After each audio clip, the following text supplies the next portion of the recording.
అందరికీ నమస్కారం.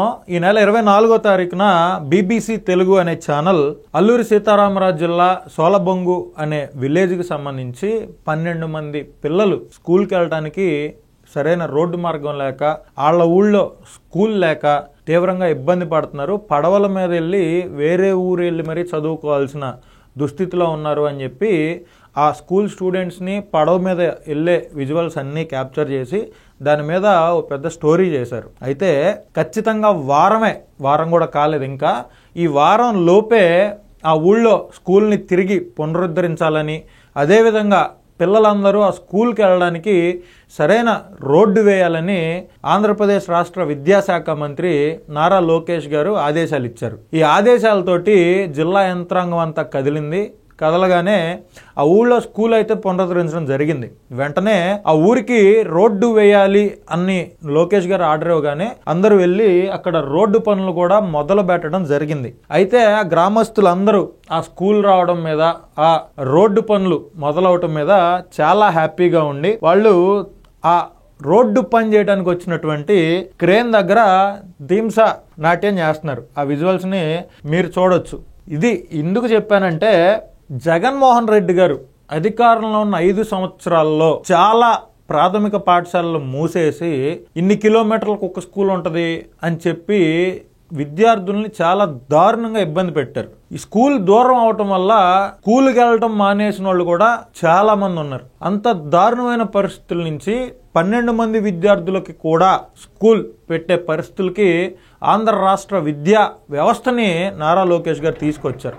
అదేవిధంగా గత ప్రభుత్వం 5 సంవత్సరాల పాటు సన్న బియ్యం అనే కాన్సెప్ట్ తోటి ముందుకు వచ్చింది. మరి పౌర సరఫరాల శాఖ మంత్రిగా ఉన్న కొడాలి నాని అప్పుడు సన్న బియ్యం ఇస్తానని చెప్పిన సన్నాసి ఎవడు అని మాట్లాడినటువంటి పరిస్థితులు. అయితే నారా లోకేష్ గారు విద్యాశాఖ మంత్రి అయిన తర్వాత ఇప్పుడు ఈ సంవత్సరం పిల్లల స్కూళ్లు తెరిచి తెరవగానే వాళ్ళందరి తల్లుల ఖాతాల్లో తల్లికి వందనం డబ్బులు జమ చేయడమే కాక మధ్యాహ్న భోజనంలో ఆ లావు బియ్యం సంగట అయ్యే బియ్యం తీసేసి సన్న బియ్యం తీసుకొచ్చి విద్యార్థులందరూ శుభ్రమైన ఆహారం తినే విధంగా, ఆ పరిసరాలన్నీ శుభ్రంగా ఉండే విధంగా, విద్యార్థులకు ఆరోగ్యకరమైన ఆహారాన్ని అందించే విధంగా విద్యా వ్యవస్థలో ప్రక్షాళన తీసుకొచ్చిన పరిస్థితులు ఉన్నాయి. 12 మంది విద్యార్థులకి స్కూల్ పెట్టడం అంటే సామాన్యమైన విషయం కాదు. ఆ 12 మంది విద్యార్థుల బాధ బీబీసీ న్యూస్ చెప్పడం, దాన్ని అర్థం చేసుకున్న లోకేష్ గారు వెంటనే స్కూల్ పెట్టాలి, అక్కడ ఉన్న స్కూల్ని పునరుద్ధరించండి ఆదేశాలు ఇవ్వడం కూడా అంత చిన్న విషయం ఏమీ కాదు. చిన్న విద్యార్థులన్నా, విద్యార్థుల భవిష్యత్ అన్నా, విద్యార్థుల కోసం ఎంత దూరమైనా వెళ్ళాలి అనే ఆలోచనతోటి నారా లోకేష్ గారు వెళ్తున్నట్లుగా కనపడుతుంది. అదేవిధంగా గత ప్రభుత్వం విద్యార్థుల్ని ఎంత దారుణంగా నయవంచన చేసిందో, స్కూల్కి వెళ్లే పిల్లల డ్రాప్ అవుట్ శాతం ఎంత దారుణంగా పెరిగిందో, మీ ప్రాంతాల్లో ఉన్న స్కూల్స్ కూడా చాలా మూసేసి ఉండొచ్చు. వాటన్నిటినీ మీరు ఒకసారి రివైవ్ చేసుకోండి. రానున్న 4 ఏళ్ళు అంటే 2029 కల్లా ఆంధ్ర రాష్ట్ర విద్యా వ్యవస్థలో సమూలమైన మార్పులు తీసుకొచ్చి, సమూలమైన సంస్కరణలు తీసుకొచ్చి ప్రతి ఒక్క గవర్నమెంట్ స్కూల్ దగ్గర అడ్మిషన్లు లేవు అనే బోర్డు చూస్తే ఎంత బాగుంటుంది అనేది ఒకసారి ఆలోచించండి. ప్రతి గవర్నమెంట్ బడిలో ప్రతి ఒక్క స్టూడెంట్కి ఇలాంటి డిజిటల్ ప్యానల్స్ తోటి విద్యను అందిస్తూ వారి యొక్క నాలెడ్జ్ని పెంచే విధంగా, వారి యొక్క ప్రతి ఒక్క సబ్జెక్ట్ని అర్థం చేసుకునే విధంగా, దానికి సంబంధించిన టీచర్ల రిక్రూట్మెంట్ కూడా ఆల్రెడీ జరుగుతుంది. ఎంతో నైపుణ్యత ఉన్నటువంటి స్టాఫ్ గవర్నమెంట్ స్కూల్స్లో ఉన్నప్పటికీ మరి పిల్లల తల్లిదండ్రులు ఎక్కువ ప్రైవేట్ స్కూల్స్ వైపు, బస్సుల వైపు వెళ్తున్నారు. దయచేసి దీన్ని కూడా తల్లిదండ్రులు ఆలోచించండి. ప్రతి ఒక్క గవర్నమెంట్ స్కూల్లో మినిమం డిఎస్సి చేసి, మినిమం చదువుకొని పిల్లలకి మన భవిష్యత్తు తరాలకి మనం దారి చూపించాలనే గొప్ప సంకల్పంతో టీచర్లందరూ వాళ్ళ వృత్తిని ఎంచుకునే పరిస్థితులు ఉన్నాయి. వాళ్ళందరి ఆలోచనల ప్రకారం వాళ్ళందరూ పిల్లలకి ఖచ్చితంగా భవిష్యత్తు మార్గనిర్దేశకులు అవుతారు.